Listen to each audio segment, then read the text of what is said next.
Well, it's one small step for a child, but it's one giant leap for mom and dad. EyesOn Calgary walks you through stepping into your child's first pair of shoes. Oh, hard, hard. Oh. We're here at Little Footprints, a great new children's shoe store located at Aspen Landings. A lot of people wonder when a child is actually ready for their first real pair of shoes. The sign to look for is called cruising. It's when a child kind of holds onto the furniture and is able to hold themselves up. At that point, if you get them into a proper first walking shoe with the proper features, it will actually enhance their balance and help their walking gait become natural and help them develop in the right ways. Depending on how this part works, it dictates how the rest of your body moves, including your knees, your hips, your spine, and even your neck and shoulders. So when we're checking down in the foot for children, we'd be checking in and around the ankle to see how the ankle is actually moving in all directions. So when we check young children, they have such a potential for growth and healing that if there are any biomechanical changes or fixations, subluxations, then we can correct them then. And then when they do supportive things like proper footwear, even going into things that support kids' development, proper beds, all those types of things, they generally need less care later in life because the development has gone as it should.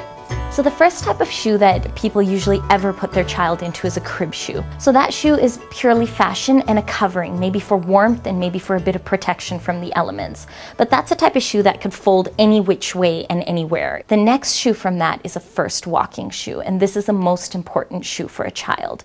In a first walking shoe, the shoe is still very flexible, so they can go from a crawling to a standing position very easily. But it needs to have a heel counter that will actually help bring down the child's heel for support. See, when a child is first walking, their heel bone isn't actually descended all the way to the bottom of their foot. They have a fatty pad of skin there.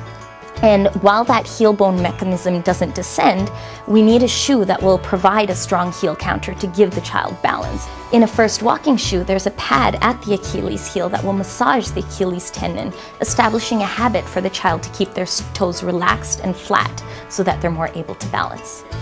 Now, once a child is walking all the time without needing to transition between crawling and walking, and their gait and their walk seems to resemble an adult more, that's when you start getting into what we see as a children's shoe.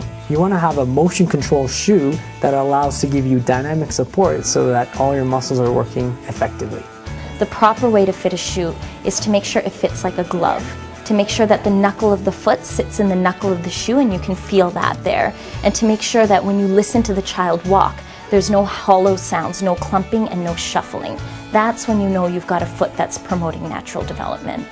So for more information, you can phone us at 403-457-KIDS, K-I-D-S, or you can email us at littlefootprintscanada@gmail.com, or just pop by. We'd love to meet you.